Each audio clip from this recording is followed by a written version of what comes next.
Good morning, everybody. Jim Feist and Victor King brought to you this Friday morning. We got some great stuff to talk about. Victor, good morning. How are you? Good afternoon for me. Good morning for you out there in Las Vegas, Jim. Things are going well. I hope you had a decent holiday weekend last weekend, Thanksgiving. Thanksgiving was great. Great food, great company. Actually, I had three Thanksgivings. And since my birthday's at pretty much the same time, within a few days, I had three birthday parties. So I had a lot of things going on that were like, and I did not have one drink, not one. Wow. Well, a fun day, definitely. Our service, a good weekend, 5-2 overall, winning weekends in college football, winning weekends in the NFL. Of course, we're off in an exciting Thursday night game. A lot of points were scored last night in Motown. And while we did not have a selection in the full game, I do want to point out that in this week's Totals Tip Sheet newsletter, if I go over to the back page there we go. Our boy Tuco started off the week with a winner. Dallas, Detroit over the total in the first half of their game last night.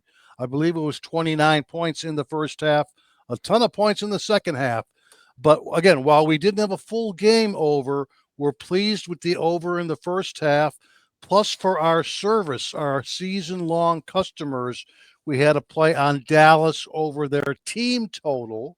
And of course, they went over their team total as well. So, a good start for us on Thursday in the NFL. I'll say. I mean, what happened to the Dallas defense has improved. I didn't see it. It was terrible. Right. Both teams had over 400 yards in that game. And yeah, that's an improvement on defense. Not quite as good as a lot of people thought. I know I understand that their chances to make the playoffs are pretty low right now, Dallas, at 6-1 for the season. But speaking of low, Jim, this last few weeks in the NFL, things have gone pretty low. November has been the low, or was the lowest scoring month of the season. 7 overs, 9 unders last week.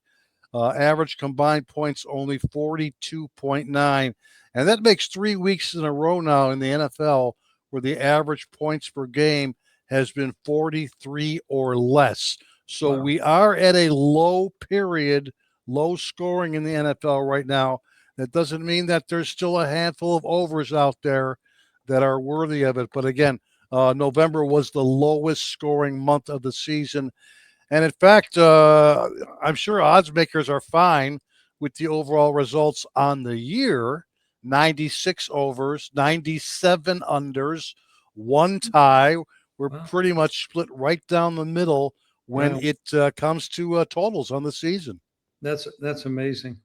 Now you take out the high number and the low number, which would give you the median number. The mean, right? Yeah, the mean. What would that be? Taking out the high and the low. Again, we are for the season right now.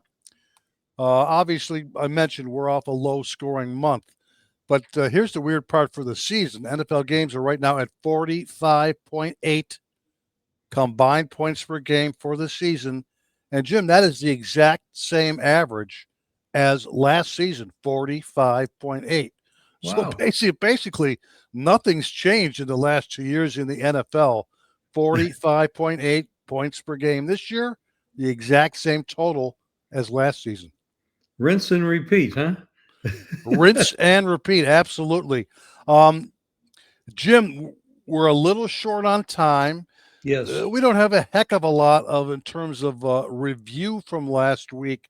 But before we get into this week's over under selections, we got a nice TD parlay at the back end of the show. We got a couple of totals plays. I got a team total that Tuco likes. But, before we do get into the NFL action, obviously, it's conference championship weekend in college football.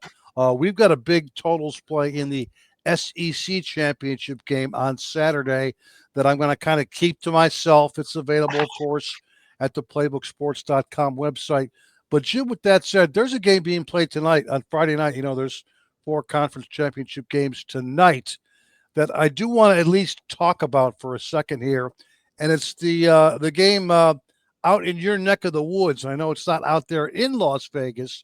It'll be played at Albertson Stadium, the Mountain West Championship, as Boise State is hosting UNLV on the blue turf. And the over-under line is still right around 59.5 in that game. And I think there's some value on the Mountain West game to go under the total tonight.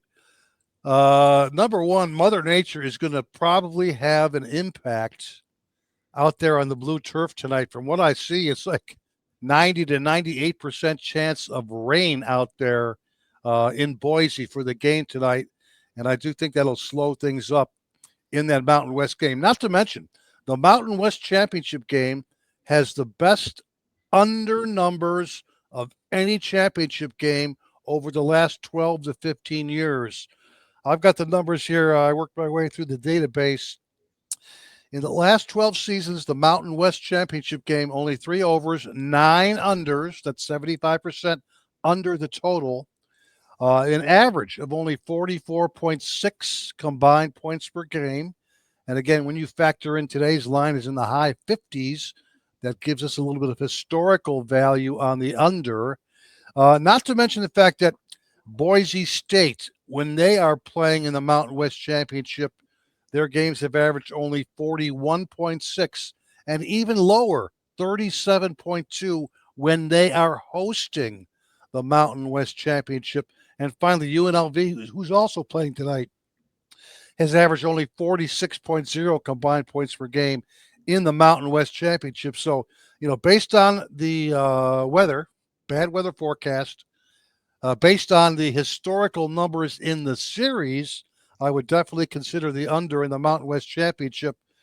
The case for UNLV, I know this was a bad defense in the first half of the season, but they've allowed only 15 points per game in their last 4 games. They have the number 1 third down defense in the Mountain West. They're used to playing in bad weather. They won in the snow in Laramie, Wyoming. They played in the cold in Reno and in Fort Collins in the Colorado State game. But before we get to the NFL, I think there's some value tonight, and consider the under in the Mountain West Championship, particularly at the current line of 59.5, Jim.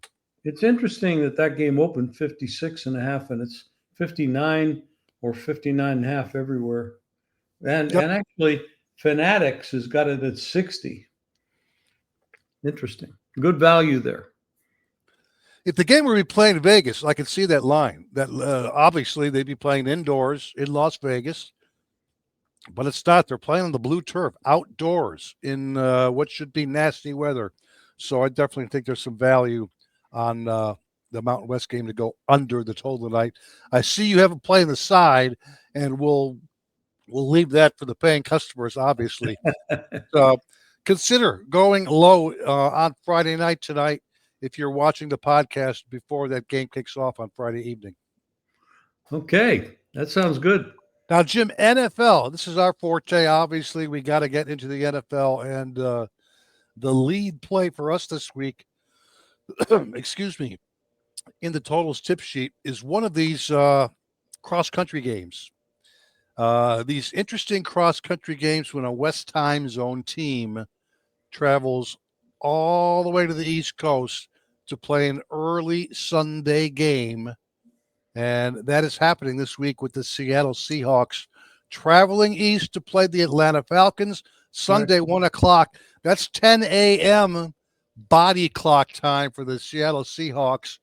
And they do pretty well from a scoring standpoint when traveling east and playing these early Sunday games. They've done it now 7 times in the last 2 seasons, 5 overs, 2 unders for Seattle. Obviously, I'm not going to bury the lead when it comes to this game. Seattle is one of the biggest road favorites this week in the NFL schedule. 7.5, maybe even 8.5 point road favorite.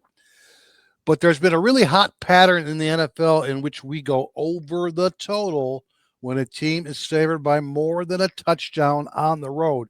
In fact, I got the numbers here. In the last 3 seasons, 22 overs, only 5 unders for any NFL games on Sundays when the road team is favored by 7.5 or more points. That applies to this game. Wow. Seattle laying the big lumber indoors in Atlanta. And not only that, but it's historically a high scoring series as well. These two teams in their last 12 meetings, let me see here, 9-3 over under with a very high average of 56.2 combined points per game. Wow. That's when Seattle takes on Atlanta. Now, obviously, the number one thing that's going to step in your way is the fact that Seattle's got this killer defense. I understand that. In fact, they're off a home shutout win against Minnesota last week. But with that said, I went into the database and I took a look at teams. Let me see here. NFL road teams off a home shutout win, like Seattle last week. 13-1 to the over since 2017, including a perfect 7-0 in the last 4 years. So while a lot of people are going to knee jerk and perhaps go low, the database is telling us that the opposite is true. Their games go over the total by a very, very high percentage when they are playing off a home shutout win like the Seattle Seahawks are. I know Atlanta's not playing with a full deck. Penix is not a quarterback. Cousins is. There's a good chance that Drake London doesn't play again for Atlanta. Right. Either way, I think Atlanta gets the 17 to 20 points that they will need for this game to go over the total, because I think Seattle gets 27 or more. But that's our first totals play. It's our lead play in the totals tip sheet. Have you seen a line in the game? Are we still at 43.5, 44.5 in that game? I'm seeing a solid 44 and a half. Solid. 44.5. Okay, so hey, 45 is a key number. 44 is a key number. It looks like it opened at 43.5. So with it going up a point, I'm not surprised. At least make sure you get in at 44.5 or less. Seahawks, Falcons over the total. And again, I mentioned Seattle is one of those West Coast teams that goes over at a high percentage when they got to cross 3 time zones and head all the way east and play an early Sunday game. So again, Seahawks and the Falcons over the total. And Wouldn't with be- that said, Jim, It wouldn't be too expensive to buy that down to 44 and bet. which is definitely something to consider. In fact, when the line came out, I bought it all the way down to 43.5 before I bet it myself. That way, if it finishes on 44, we're going to cash a winner. Yeah. Right. Now, Jim, I got to mention our boy, our little baby Brutus here. Where's he at? There he is. Ravens. 4 wins in a row now. It's taken him a little time to get adjusted to handicapping in professional football. He's only 7 months old, but he's on a 4-game winning streak now. He's getting adjusted, and his play, which is an under, is going to be the Steelers and the Ravens under the total. Pittsburgh versus Baltimore. For a while there, we didn't even know if Lamar Jackson was going to play in this game, but from what I just got tweeted out, he is practicing today on Friday, so the chances are he will start. If he doesn't, you're going to see the line drop even further. I bet this line way back on Sunday last week when it was like 45, and it is somewhere in the neighborhood now of about 43.5, right? Let me see here. 42.5. Wow. It opened 47.5. Yes. And that was the Sunday morning line last week, Right. before last week's games were played. It was at 47.5. You are right about that, definitely. But as you can see, it has steamed down big time. And Jim, I'm not surprised. When it comes to Tomlin against Harbaugh, pretty much everybody knows the drill. You always bet the underdog, and you always bet the under in these games. This Steeler-Raven rivalry tends to play out with close, low-scoring affairs. Last 10 meetings, Pittsburgh versus Baltimore, 1 over, 9 unders, 90% under with a very, very low average of Wow. only 33.2 combined points per game. 9 of those 10 games finished at 42 or less points. 7 of those 10 games finished at 34 or less points. So that's a good one, a good start for us, definitely. And last week in the totals tip sheet, we talked about there's a handful of teams in the NFL that have done what I call totals turnarounds this season. Either really, really high scoring results in the first half of the season and low scoring in the second, or vice versa. Both of these teams are totals turnaround teams. Baltimore started off the year 5-0 to the over in their first 5 games, 64 points per game. But 1-4 now in their last 5 games with an improved defense and a struggling offense, only 39.6 points per game. It's been a totals turnaround for the Ravens. And the same is the case for the Steelers. Started off the year 5-2 to the over, 50.0 combined points per game. But Steelers only 1-4 overall in their last 5, 1 over, 4 unders, only 35.9 points per game. Again, it's pretty much a no-brainer when Pittsburgh plays Baltimore. Underdog and the under, that's Brutus's play. Even at the current line, there's still a little bit of meat on the bone. I'm thankful that I got it in at 45. Yeah, it's down to 42, 42 and a half. I could see Right. it go to 41 and a half by the time Sunday rolls around. But either way, with a series that's only averaged 34 combined points per game, there's still some meat on the bone, and I would definitely recommend a play on the Steelers, Bengals under, and little baby Brutus agrees with me. There's a couple of places, Victor, that are 43 and a half. That's not So, bad. no, Hard Rock is 43, Fanatics is 43, but FanDuel, surprisingly, 43 and a half, minus 20 under. So, and that just, let me see, that just, just got, nope, update didn't move it. It's still there. There you go. Yeah. Still some good numbers out there, definitely. That is for sure. I did mention the fact that here we go. You know, I mentioned Tuco's play last night. He started off the week on the plus side with a beautiful Thursday night winner for us, Dallas, Detroit over in the first half. And that was a little nerve-wracking, I got to admit. That is for sure nerve-wracking because there were so many field goals in the first half of that game I that I know. thought, I think Yeah. it was 5 field goals and 2 touchdowns in the first half, 7 scores, and still only 29 combined points. But hey, Detroit kicked a field goal with 0 seconds left in the first half. Tuchel cashed his winner on Dallas, Detroit over 27 in the first half. And for his second play, let me get to the last page of the tip sheet here. For his second play, there he is.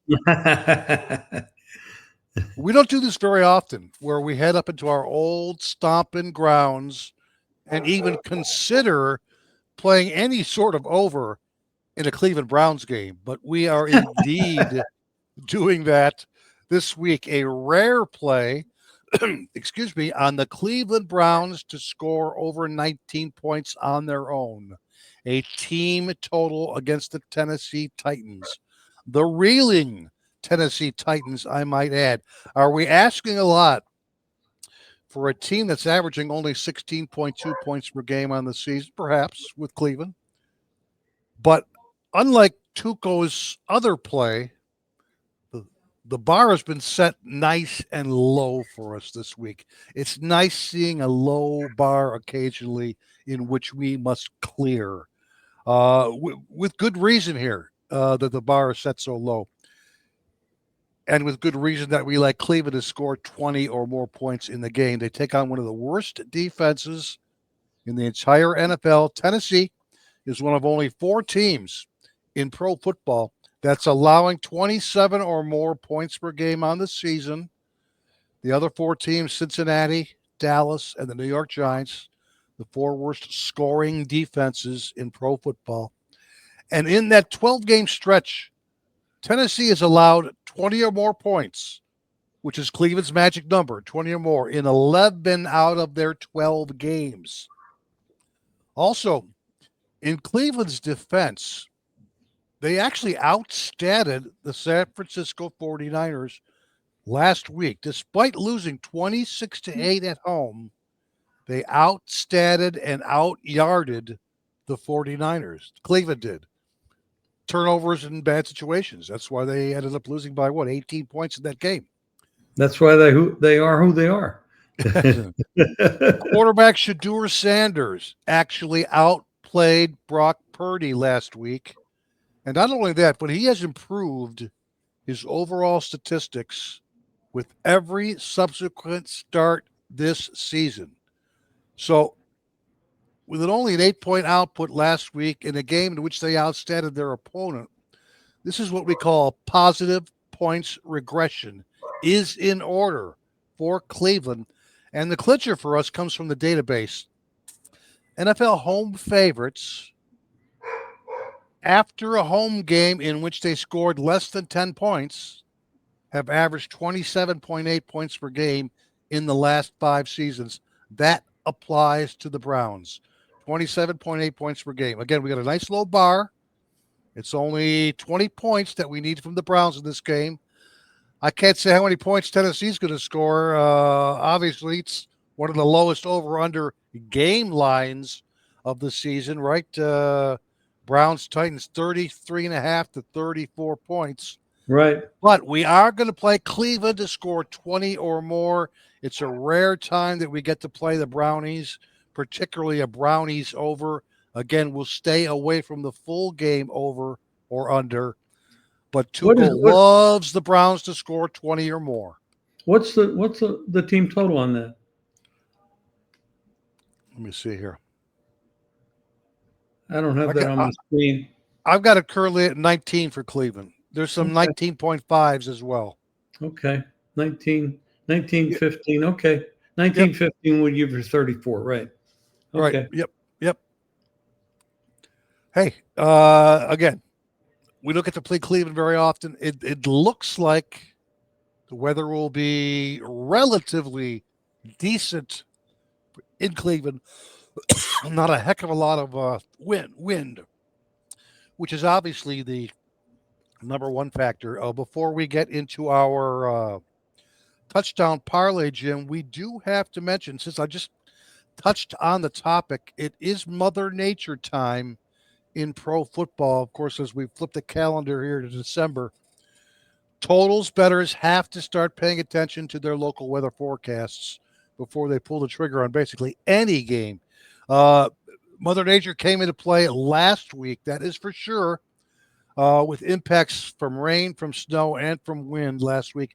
In fact, NFL games last week with winds at 7+ miles per hour went 1-7 over under, 1 over, Really? 7 unders.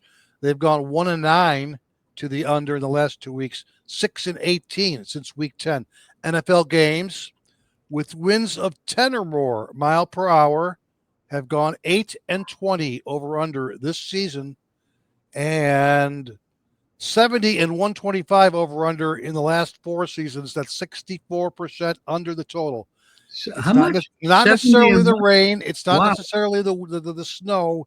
It is the wind Right. that encourages games under the total. That's for sure. Wow. Wow. So make sure you go to like NFLweather.com late in the week before you pull the trigger on any totals plays. And Jim, with that said, it looks like in this week's weather forecast, I also go to oddstrader.com for my NFL weather forecast. It does not look that there's going to be significant winds in any game. Rain, yes, but not necessarily winds. Like, for instance, down here in Florida, 80% chance of rain in the Indianapolis-Jacksonville game, winds around 8 miles per hour. Also down here in Florida, it's going to be a rainy weekend. 66% chance of rain for the New Orleans Tampa Bay game. Winds around 9 miles per hour. Cincinnati Buffalo, not necessarily high winds, but a good chance of rain/snow. Cincinnati Buffalo. And of course, that Cleveland game that we just mentioned, 44% chance of rain, temperature 35 degrees, winds about 8 miles per hour. I don't think that'll affect us too much in our play on Cleveland over the total. But again, this is that time of year where you've got to pay attention to the games. When you see wins in the double digits, we always look to go low in those games before high. That's for sure. Victor, how about the Miami Jets game? You got Miami coming out of the warm weather going up to New York, which is cold. And, they don't have they have a history of not playing well in cold weather. Right. And that's a pretty sloppy stadium. It's one of the worst playing surfaces in the NFL. Understandable considering two teams are kind of sharing the same stadium, that's for sure. But from what I'm seeing right now, only 1% chance of rain in New York for the Dolphins Jets game. Temperature around 39 degrees, winds only 5.8 miles per hour. So it does not look like it'll be a weather impacted game. Then again, as you just touched on, Dolphins in cold weather do not do very well. That's for sure. Yeah, I don't know if it's the Dolphins or Tua, but there is a stat out there that he doesn't do well. Right. Yep. Yeah. So, Jim, we talked about, let me see here, Mountain West under the total Friday night. Right. If you do view the podcast before the Friday night kickoff, we talked about Atlanta and Seattle over the total, a dome game with a team traveling across the country. We found some good over numbers for teams coming off a home shutout win that applied to the Seattle Seahawks. We talked about Baby Brutus's play, Steelers and the Ravens under the total. Of course, we talked about our Cleveland Browns and Tuco's remaining team total over the total. There is let me see here. There is a parlay that I did a little research on that I may as well, we may as well throw it out there. I mean, it's a 67 to 1 odds, 3 players to score a touchdown. Wow. Neither one is an exceptionally big long shot, but it's definitely something that I played, and I think there's some tremendous value. And it starts in that Cleveland game against the Tennessee Titans, and it's on rookie tight end Harold Fannin of the Browns. He's our first of the 3 guys to score a touchdown this week. I usually do not double dip in back-to-back weeks because I had him to score last week as well, and he did against the 49ers. He scored the Browns' only touchdown, in fact, against the 49ers. And he was at somewhere around plus 425 last week to score. But I'm going back to him in week 14. Despite the price drop, I'm seeing him at around plus 325 to score a touchdown. Harold Fannin. He has now led the Browns in receptions and targets in 2 straight games. He profiles as a potential number 1 passing option against what we just said was a weak Tennessee Titans defense. And he's looking very, very comfortable with Shedeur Sanders. Shedeur is not going to be throwing in 30-mile-per-hour winds like he was last week, that's for sure. Fannin has pretty much fully taken over the number 1 tight end role from David Njoku. He's been more reliable than Jerry Jeudy, who apparently has some sort of issues with Sanders as well. But Harold Fannin, the first guy in our 3 touchdown parlay, he scored last week. The weather conditions are even better this week. We can find him at plus 325, and he is guy number 1.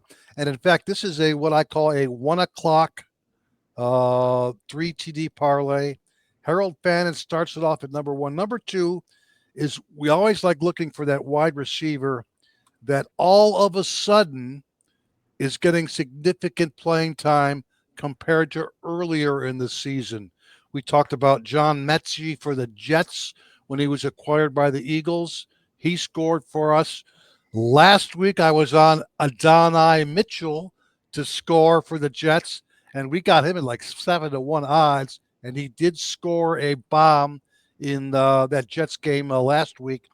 But the guy I want to talk about is a guy who was recently acquired by the Saints, and that's Devon Vele. He was acquired from the Denver Broncos from the Saints, and of course, that permitted the Saints to trade their wide receiver to Seattle, their speed burner. I forgot his name, but he was like their number 2 wide receiver. But hey, the Saints, they have a clear problem, and their problem is they can't run the ball. Alvin Kamara, questionable this week. The rookie Devin Neal from Kansas State, he didn't exactly take control of the backfield. He had like 14 carries for 47 yards against the Dolphins last week. But the real takeaway from that game against Miami for New Orleans was the emergence of Devon Vele, who's starting to break out here in his second season. Last 2 weeks now, 11 catches on 15 targets. All of a sudden, he's integral to the Saints. He found the end zone on one of his 2 red zone looks, too. So he has scored in sometime in the last 2 weeks. He takes on a Tampa Bay Buccaneers defense that's one of only 8 teams that allows less than 100 rushing yards per game. Basically, it means is if you're going to achieve any sort of success whatsoever against Tampa, it's going to be via the air, that's for sure. He's functioning as a true wide receiver too, Vele is, with wide receiver 1 upside. He could easily lead this game in receiving yards because New Orleans is obviously going to be forced into what we call a pass-heavy game script. They're 8.5-point underdogs, right? They're going to be passing a lot in the game. So we got him at currently plus 350, Devon Vele. Great value on a guy who all of a sudden is emerging as the number 1 wide receiver threat for New Orleans. And our third player in this 67-1 parlay is also going to be down here in the state of Florida. We are going to look at a second tight end. We have Harold Fannin as one tight end. The second tight end is going to be the Jacksonville tight end, Brenton Strange, who's back from injury. You can find him at plus 250 to plus 300. He found the end zone for the first time this season in just his second game back. The usage was no fluke. Only Jacoby Myers has seen more targets than Brenton Strange, the Jacksonville tight end, since he returned from injury. Remember, the passing volume for this Jacksonville team should pretty much stay elevated. Brian Thomas Jr. has pretty much looked like crap all season long for Jacksonville. Myers offers limited upside. Parker Washington left week 13 with a hip injury, did not return. Even if he does play this week, he won't be 100%. Brenton Strange draws a fantastic, what we call premium matchup, because the Colts, this week's opponent for the Jaguars, allow the second most yards to opposing tight ends on the season. So given the role, given the matchup, given his red zone involvement, Brenton Strange, anytime TD is playable on its own. But for our purposes, we're going to pack him in along with Harold Fannin and Devon Vele. And this baby hits 67-1 odds if all 3 guys score in Sunday's early kickoffs. We did some research here, Jim, and this one looks pretty good. It's definitely worthy of throw a few dollars out there at the odds of 67-1. Imagine going in there and putting. I mean, if you had the money, if you know, a lot of people rolling money, put $1,000 in this and hits. Wow, That would be something else, man. Definitely. Now, unbelievable. one more guy I do want to mention, since we're talking value, and I always look for the best value at guys who are 10-1 or higher to score a touchdown. And there is a guy that I like, and he actually goes in the Sunday night game, and he is currently at 11-1 odds to score a touchdown. The Chiefs, of course, are playing the Texans in the Sunday nighter. And I think tight end Cade Stover of Houston is worth taking a swing at in what people project to be a pretty low-scoring game. Let me see here. Last week he played, 2 catches, 16 yards. Obviously nothing to write home about. But he also logged 4 actual rushing carries, and he's taken on a short yardage role. So this is where the value may creep in, particularly at 11-1 odds for Cade Stover. Not only is he a red zone target for Houston, but he's getting red zone rushing attempts. One of his 2 targets was inside the 10-yard line last week. Obviously, NFL coaches, they love showing off their creativity near the goal line. And Stover's exactly the type of player who could kind of end up on the receiving end of some sort of a gadget look. So, heck, I think it's worth a half unit play. I'd take it all the way down to 8-1 odds, but at 11-1 odds, I like the value of Cade Stover to score in the Sunday night game against the Houston Texans. Wow, that's great stuff. Awesome. You've done your homework as usual. There you have it. Yeah, we did some work, definitely.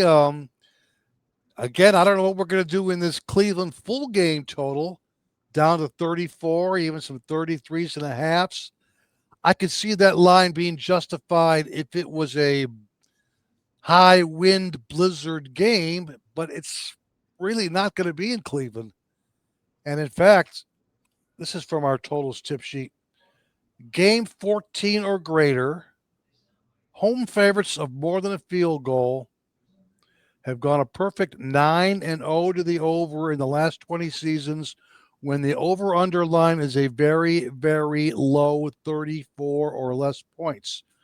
So that's telling us that maybe with Cleveland getting 20 or more, that the game could be higher scoring than people think. Tennessee-Cleveland full game. Obviously, we'll play Cleveland over their team total, but I'm not sold on this game automatically going under, given the fact that, yeah, Cleveland's got this great defense and Tennessee is the lowest scoring team in the league. There are actually some good database numbers that point to that game being slightly higher scoring than people think. You know, the one thing about something like this, Tennessee, obviously, they don't score and they're going against a great defense. So you say, Tennessee won't score. The problem is with these teams, Cleveland included, is they're subject to turning the ball over. And, there's always the possibility that a defense like that can strip sack, stuff like that. And you get, all of a sudden, you got one team with 27 points and now the other team needs 7, and now you're over the total. You can also get 8-1 odds on Cleveland defense or special teams to score a touchdown in that game. Oh, okay. So, hey, that's another way to consider that game is, will the Browns score on defense, on a scoop and score, on a pick six, on 8-1 odds, as you're saying? Punt return. You can currently find 8-1 odds on Cleveland defense to score in that game too. Yeah. Well, Cleveland's defense is very likely to outscore Tennessee's offense. Right. Now that would be interesting too. What are the odds of the Cleveland defense to outscore the Tennessee offense? I like that. I don't know where you'd find that price though. Right. Well, Victor, again, great work, great research. We appreciate you and have a great weekend. And thanks again for this. Jim, best of luck to you this weekend. To everybody out there, I hope you had a great Thanksgiving weekend. And November was good for us. Let's make December an even better month. I agree. Let's do it. Good. Take care. Bye-bye.